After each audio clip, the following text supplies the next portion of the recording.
So on Wednesday and Thursday this week, 16 Justopol prisoners are appealing their sentences at the High Court, and they're being called the Lord Wolney 16 because really what they want to highlight and what these sentences highlight is the corruption of our law by the oil and arms industry.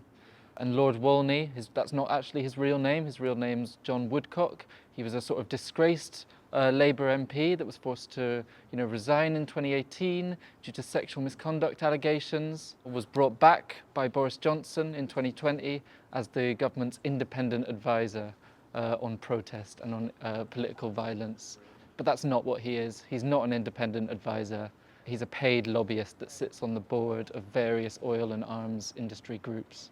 And it's not just him we want to draw attention to, but he's a really good figurehead for the fact that our legal process has been totally corrupted over the last few years.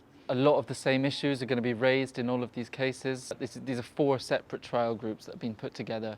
The Whole Truth 5, who famously got 4 to 5 year sentences for being on a Zoom call, the soup throwers, Phoebe and Anna, the people that tunnelled under an oil refinery, and then people that actually went on the gantries above the M25. And now they've all been put together because basically what the 2 King's Councils that are representing them in the court are arguing is that in all of their cases, the courts basically refused to engage with the fact that they're acting to protect life, that they're acting on conscientious grounds. They also basically refused to engage with the fact that we have a right to protest, a right to freedom of assembly in this country. They said that didn't apply in these cases.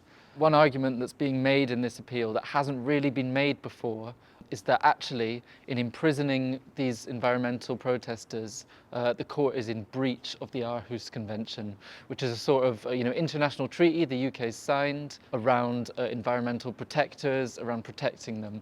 And Michel Forst, who's the UN rapporteur under that international agreement, has basically for the last year been saying over and over again, the UK is in breach of its obligations. It is not acceptable in a democracy what is going on in the courts. And actually, kind of for the first time in a big appeal of this nature, that is going to be brought in by the lawyers as an argument. We've had MPs like Caroline Lucas, Carla Denyer, we've got musicians like Billy Bragg coming down to show support. And we've also just got thousands of ordinary people that are going to be there on Wednesday and Thursday. There's going to be a sort of carnival of resistance outside the court on both days.